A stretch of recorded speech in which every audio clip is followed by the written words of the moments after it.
Governador Carlos Moisés fala da importância de respeitar as orientações sanitárias nos estabelecimentos liberados para atender a população. Ministério da Cidadania informou que o governo está impedido de fazer a antecipação da segunda parcela do auxílio emergencial no valor de R$ 600.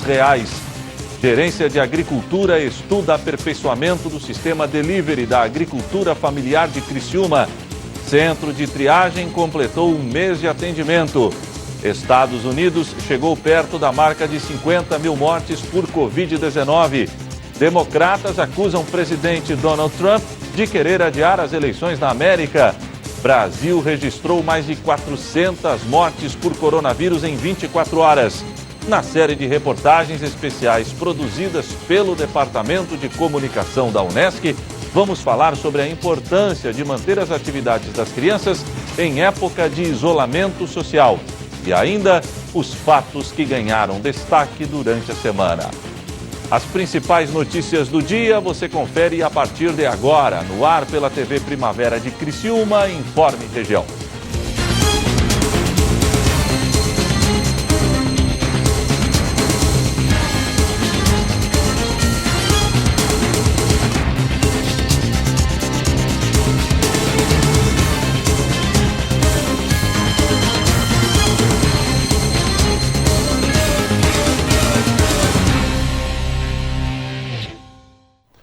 Hoje é sexta-feira, 24 de abril de 2020.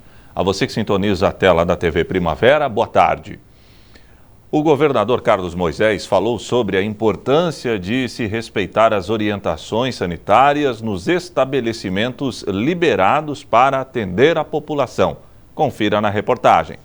O governador lembrou que as liberações para a volta das atividades de restaurantes, bares, lanchonetes, academias, shoppings e igrejas não significa o fim das restrições.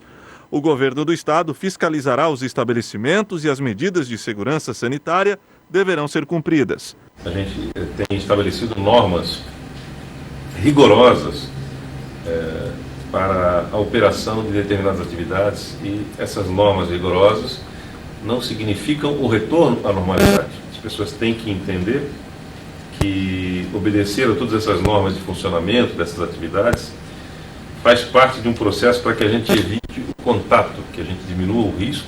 O chefe do Executivo catarinense mais uma vez lembrou que a responsabilidade de combater o vírus é de todos. Essa responsabilidade é do Estado, é do cidadão, é dos municípios, é de todas as autoridades relacionadas à fiscalização das normas, a aplicação da lei e também a aplicação das medidas restritivas para que a gente possa ter diminuição de risco, diminuição de contágio e continuar com os objetivos alcançados até aqui. Para Moisés, a luta contra a Covid-19 está apenas começando. Daqui para frente nós temos uma longa jornada que está se iniciando agora.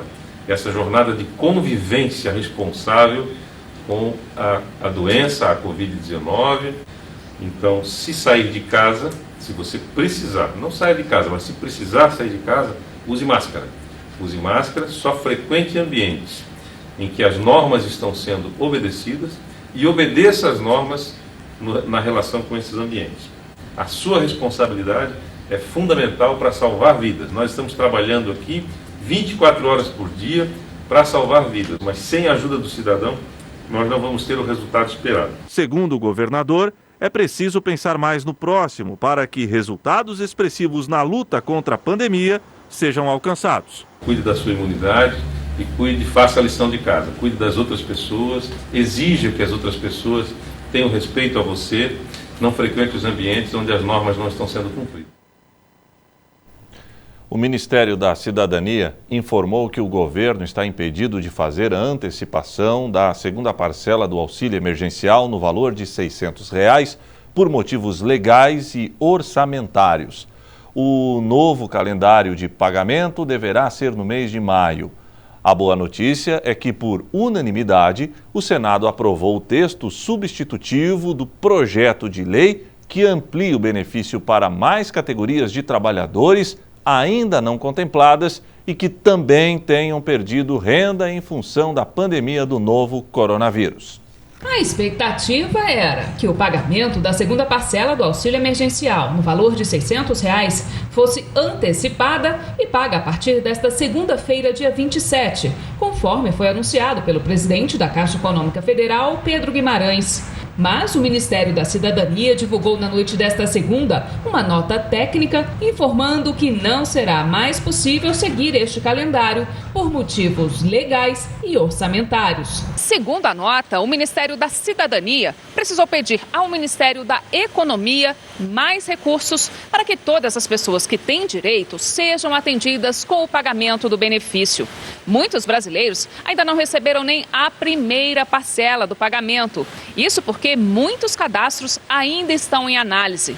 Por conta disso, a pasta recebeu uma orientação da Controladoria Geral da União para adiar o pagamento e fazer o pedido de uma suplementação orçamentária. Como era uma estimativa de valor com base no cadastro único, a quantidade de pessoas que estão solicitando, elas são maiores, pelo menos aparenta ser maior do que a expectativa inicialmente feita ou o planejamento inicialmente feito. O que nós alertamos era que não realizássemos um pagamento de uma segunda parcela antes de se verificar que o pagamento da primeira foi praticamente encerrado, ou pelo menos tem-se uma estimativa do número total de pessoas e o quanto que eu necessitaria de incremento na quantidade de recursos orçamentários para cobrir esses valores. Então, eu imagino que 98 bilhões dá perto de 33 bilhões por mês, mas se esse valor subir para 40, eu já não preciso mais de 98, eu preciso de 120 bilhões. E eu preciso ver se eu tenho recursos suficientes para essa atividade. Então, a nossa medida não é em relação à corrupção, é uma medida em relação à preocupação orçamentária, né? Então, a gente preferiu ter essa cautela, o governo está correndo para tentar equacionar isso aí. A nota diz ainda que o recurso disponível para cada uma das 3 parcelas é de 32,7 bilhões de reais. Já foram transferidos 31,3 bilhões e ainda serão avaliados cerca de 12 milhões de cadastros para a primeira parcela. De acordo com o Ministério da Cidadania, após a definição da suplementação orçamentária, irá completar o atendimento da primeira parcela e anunciar o novo calendário de pagamento da segunda parcela do auxílio emergencial no mês de maio. Segundo a Caixa, mais de 24 milhões de pessoas já foram atendidas. E uma boa notícia é que, por unanimidade, o Senado Federal aprovou nesta quarta-feira a inclusão de mais categorias para receber os R$ 600, que também estão sendo prejudicadas pela pandemia do novo coronavírus. No dia 1º de abril, a Casa já havia ampliado o recebimento para motoristas de aplicativo, taxistas, caminhoneiros, garçons e manicures. O texto foi para a Câmara dos Deputados, onde sofreu alteração. Os deputados incluíram ainda entre os beneficiários vendedores de porta a porta, esteticistas, pescadores artesanais que não recebem o seguro-defeso, pessoas que atuam na economia solidária e empregados de contratos de trabalho intermitente. Os deputados proibiram que instituições financeiras responsáveis pelo pagamento descontem automaticamente esse valor caso a pessoa esteja devendo ao banco. Também foi proibida a recusa do auxílio emergencial a quem não declarar o CPF. Essa proposta de autoria do senador Randolph, com relatoria do senador Amin, faz justiça a essas categorias. A orientação é o voto sim. Eu espero, presidente, sinceramente, que o senhor presidente da República não tarde em sancionar e regulamentar isso. Votaram sim 80 senadores, além do presidente Davi Alcolumbre. Então, a consolidação do texto e as adequações da técnica legislativa serão apostadas aos autógrafos da matéria, dispensada a redação final. A matéria vai para a sanção, será feita a devida comunicação à Câmara dos Deputados. A seguir, Centro de Triagem de Criciúma completou 1 mês de atendimento.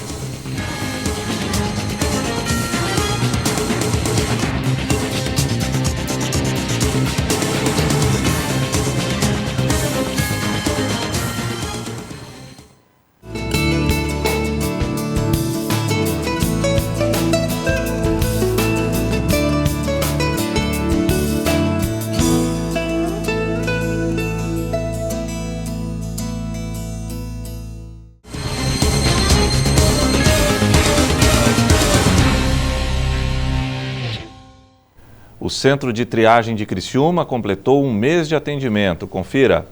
O Centro de Triagem Coronavírus 24 Horas, localizado ao lado do Hospital São José, completou 1 mês de instalação. Em pouco mais de 30 dias, o espaço que atende pacientes com sintomas da Covid-19 recebeu aproximadamente 2.000 pessoas, entre realização de atendimentos e orientações. Até a última quinta-feira, o Centro de Triagem da região central do município havia realizado 1.381 atendimentos de pacientes com suspeitas e mais de 500 orientações a pessoas que procuram o local para sanar dúvidas sobre a doença.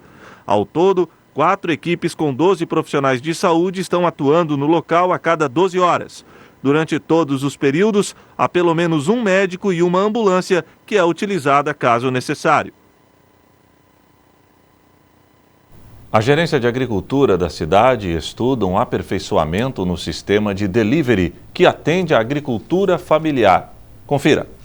A Gerência de Agricultura e Agronegócios da Prefeitura Municipal, juntamente com a EPAGRE e alguns produtores, se reuniram para discutir os pontos positivos a serem melhorados do sistema delivery da Feira da Agricultura Familiar. As entregas estão acontecendo aos sábados, das 8 ao meio-dia. Os pedidos podem ser feitos de segunda a partir das 19 à sexta até às 20 horas. De acordo com a gerente de Agricultura e Agronegócio do município de Criciúma, Maristela Boeg, a discussão teve embasamento na logística de entrega, embalagens e satisfação do cliente.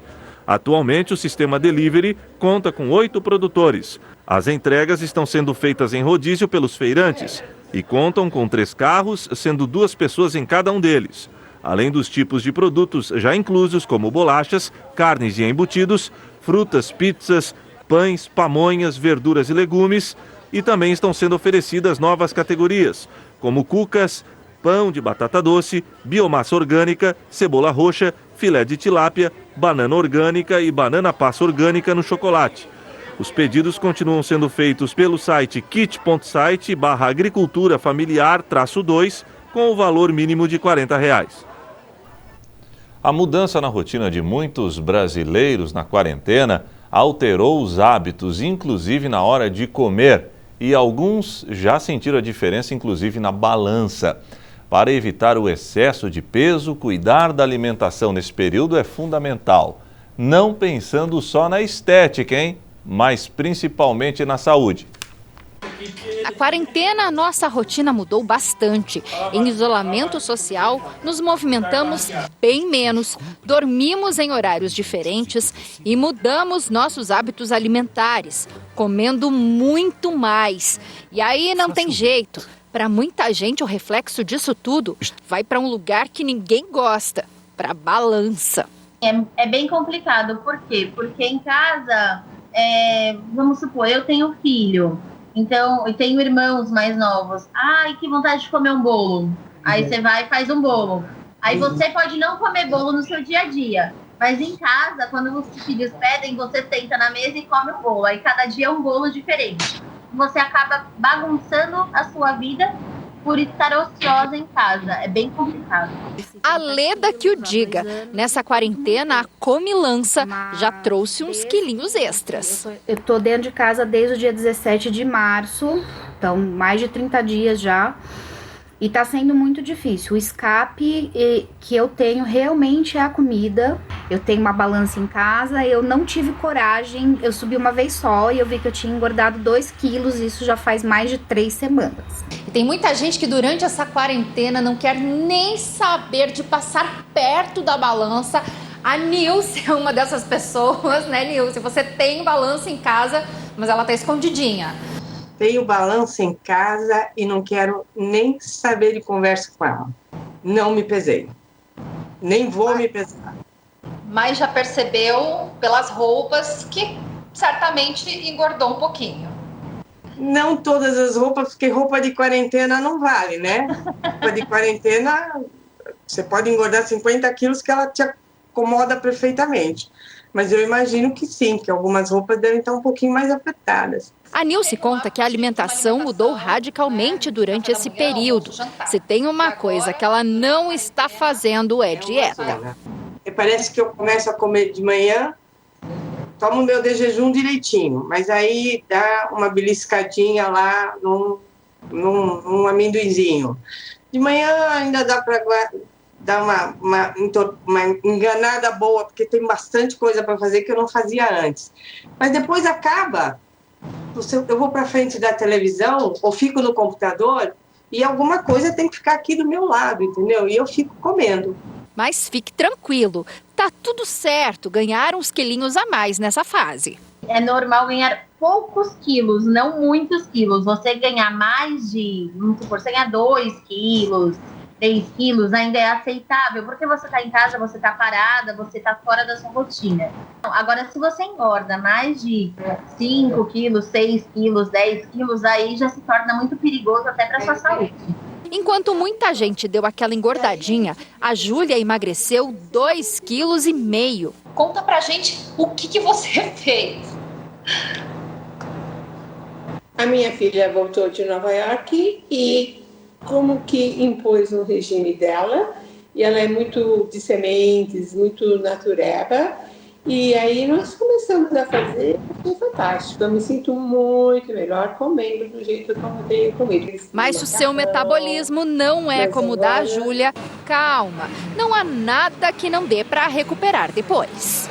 Não se preocupe, tá? Voltando à nossa rotina, nós corremos atrás do nosso prejuízo, voltamos à nossa rotina alimentar, voltamos às nossas atividades diárias e com isso a gente consegue diminuir o nosso peso e voltar para aquilo que a gente estava antes e quem sabe voltar para menos, que é a sua meta. Então é importante, após a quarentena, colocar um foco aí na cabeça e seguir com esse foco. E voltamos a falar do novo coronavírus que provocou cerca de 50 mil mortes nos Estados Unidos desde o início da epidemia. Em um dos dias mais mortais, o país registrou 3.176 mortes. O Rockefeller Center se iluminou de azul em homenagem aos profissionais da saúde que se empenham no combate ao novo coronavírus nos Estados Unidos. Mas, pelo menos por enquanto, o país não está vencendo a guerra contra a doença. A Covid-19 já causou cerca de 50 mil mortes no território americano. Em um dos dias mais mortais desde o início da pandemia, a Universidade Johns Hopkins contabilizou 3.176 óbitos entre quarta e quinta-feira. No mesmo período, foram registrados 26.971 novos casos de coronavírus no país, elevando o total para mais de 866 mil pacientes identificados. Devido à falta de testes de detecção, o número de casos reais provavelmente é bem superior. Na semana passada, os Estados Unidos registraram 2 balanços diários muito altos de vítimas, de mais de 3.800 e 4.500 mortes. Mas os dados incluíam a soma das mortes provavelmente ligadas ao novo coronavírus, que não haviam sido levados em consideração até o momento. Além desses 2 balanços, o número de mortos de 3.176 na noite de quinta-feira é o mais alto registrado em um país em um único dia desde o início da pandemia. A Covid-19 já deixou quase 190 mil mortos em todo o mundo.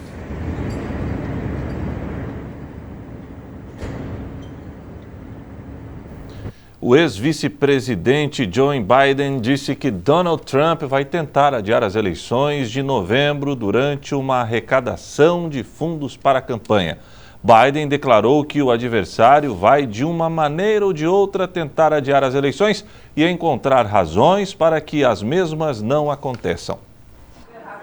O candidato do Partido Democrata na eleição presidencial americana, Joe Biden, afirmou na quinta-feira que Donald Trump vai fazer o possível para adiar a disputa com o objetivo de aumentar as chances de vitória.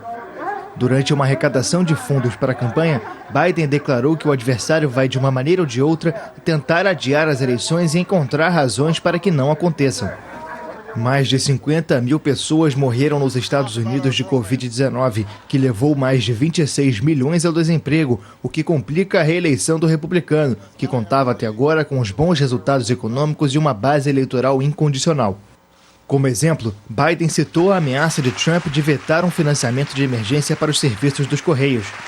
Votos por correspondência poderiam ser uma maneira de evitar a propagação do vírus, mas, de acordo com o presidente, o processo aumentaria as chances de fraude. Trump participa diariamente de entrevistas coletivas sobre a pandemia e é acusado pelos críticos de transformar a prestação de contas da crise da Covid-19 em atos de campanha, nos quais ataca rivais, a começar por Biden. O Brasil registrou um número recorde de mortes desde o início da pandemia pelo novo coronavírus no país. Foram 407 novos óbitos em apenas um dia, o que representa mais que o dobro da última quarta-feira. O Brasil teve 407 novas mortes nas últimas 24 horas em razão da Covid-19. Este é o maior número em apenas um dia desde que começaram as contagens. As novas mortes marcaram um aumento de 14% em relação à quarta-feira, o que representa mais que o dobro. No mesmo dia, a Agência Brasil confirmou o segundo caso de contaminação em uma terra indígena. Desta vez na comunidade de Jaraguá, na zona norte de São Paulo. A idade do homem não foi divulgada, mas de acordo com representantes, ele não apresenta sinais graves da doença. No total, o país soma 3.313 óbitos e quase 50 mil casos de contaminação. Não foram atualizadas informações sobre o número de pacientes recuperados. A seguir, os fatos que ganharam destaque durante a semana na região sul de Santa Catarina.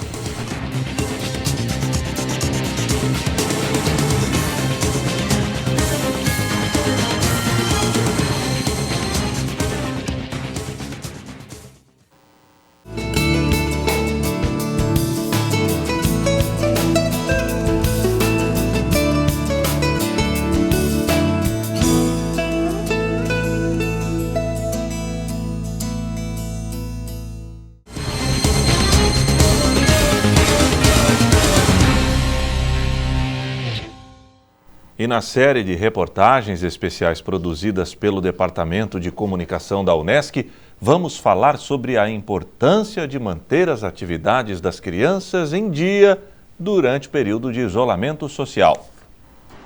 Com escolas fechadas em todo o país por causa da pandemia de coronavírus, as crianças, nesse período, estão em casa. O que fazer então para distraí-las, diverti-las e também estudar com elas, já que esse não é um período de férias?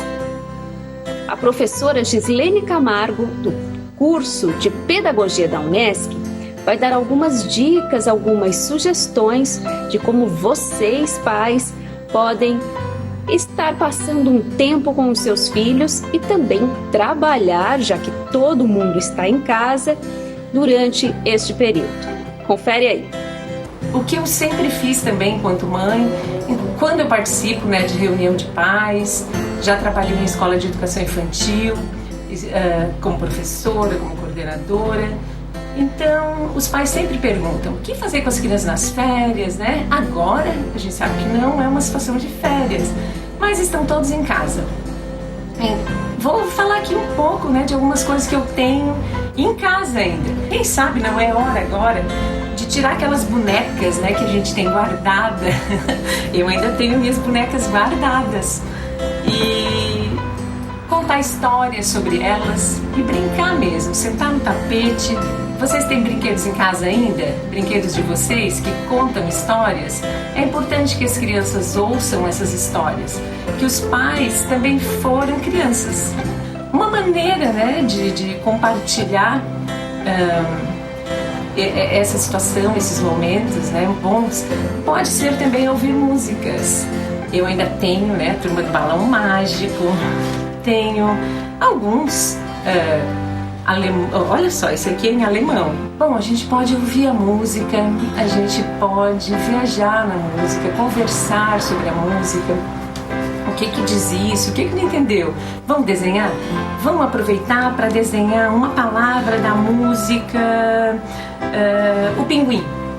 Então ouve, depois desenha com as crianças, Oferecer material, giz de cera. Tem jogos também, aqui não vou fazer propaganda, de jogos, mas são jogos que eu tenho em casa, com letras, daí depende da idade da criança. Tem o cilada, que eu gosto muito de brincar. O lince é muito bom, é divertido, a gente se diverte. Tem imagem em ação, que hoje já tem até um aplicativo, que a gente desenha também. Não sei se vocês têm livros em casa, Acredito que sim.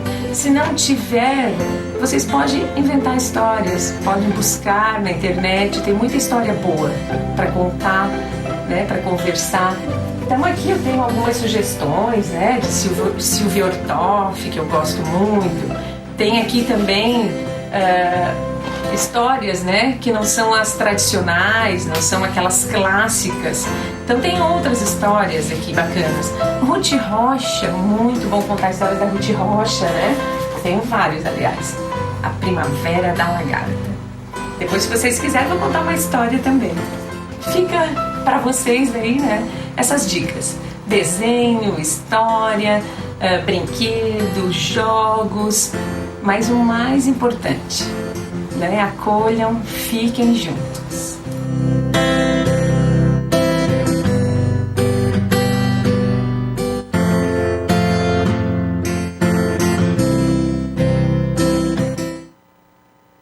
E para fechar o Informe Região desta sexta-feira, vamos conferir os fatos que ganharam destaque durante a semana. Segunda-feira, governador Carlos Moisés exalta número de curados da Covid-19 em Santa Catarina. No dia de hoje temos o registro de 140 pessoas que já deixaram leitos de UTI e estão em leitos de enfermaria. Obviamente que esse número é o número que nós temos hoje de pessoas deixando e estando em leitos de enfermaria oriundos de UTIs. Só que essa conta já é bem maior. Nós temos várias pessoas curadas no nosso estado. A SIC prestará consultoria a pequenos e médios empreendedores. Estamos pedindo para os empresários que eles não demitam, que eles busquem aquilo que o governo federal está oferecendo, né, que é o pagamento de parte da folha de salários, a liberação de recursos também, a diminuição da carga de trabalho em 25%, também com redução de salário, enfim, que busque alternativas para não demitir. Terça-feira, São Paulo, maior cidade do país e epicentro da pandemia do coronavírus no Brasil, aos poucos vai afrouxando o isolamento social. Semana passada estava mais vazio, essa semana está mais cheio. Esses últimos 2 dias, o número de pessoas aumentou. As pessoas estão saindo, parece que elas estão discordando dessa situação que deve ficar assim, todo mundo, sem exceção, trancado em casa. E eu também discordo. Pandemia do novo coronavírus impulsionou os aplicativos de delivery. Tem vários clientes, né, que pedem 3, 4, 5 vezes na semana, vão variando os pedidos, né? Então, assim, está crescendo bastante. Como nós não tínhamos histórico, para nós está sendo até uma surpresa a quantidade de pedidos que nós estamos tendo. Quarta-feira, shoppings do estado estão liberados para voltar às atividades. A gente teve que estreitar as portas hoje para fazer o controle de uso de máscara e a higienização das mãos, para dar autorização de entrada 1 a 1. Isso é um fato. Vieram outras regras, como o distanciamento, né, que é 1,5 metro, um raio na praça de alimentação. Não é entre mesas, é entre as pessoas. A gente ontem trabalhou até a meia-noite no sentido de acertar o ambiente aqui, deixar ele adequado. Igrejas também poderão realizar cultos presenciais. Igreja Internacional da Graça de Deus de Criciúma acatou medidas de restrição ao enfrentamento à Covid-19. Vemos essas recomendações do governo do estado como um cuidado, né? um cuidado, uma prudência a qual nós precisamos ter com o povo da igreja, com as pessoas que vão estar dentro desse ambiente, pois, né, ao distanciamento, nós aí fizemos o distanciamento conforme foi determinado pelo governo, colocamos ali marcações nas poltronas para que as pessoas possam ter esse distanciamento de 1,5 metro nas laterais, 1 metro na questão também de uma poltrona a outra. Quinta-feira, requerimento do vereador Ademir Honorato pede explicações ao Executivo sobre dispensa de licitações para ações voltadas ao enfrentamento à Covid-19 e foi aprovado na Câmara. E me chamou muita atenção, que é um valor muito grande, né? Um valor de R$600 mil, do contrato emergencial, que ele podia ser feito em 1, 2, 3 parcelas de 100 mil, já seria um valor muito grande, né?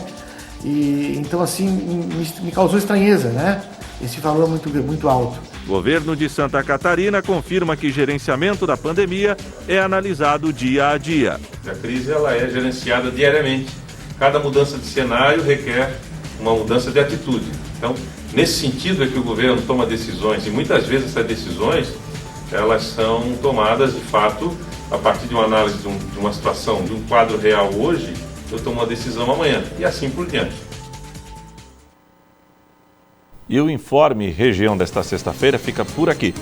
Voltarei amanhã no final da manhã com o Boletim Primavera, se Deus assim permitir. Boa noite.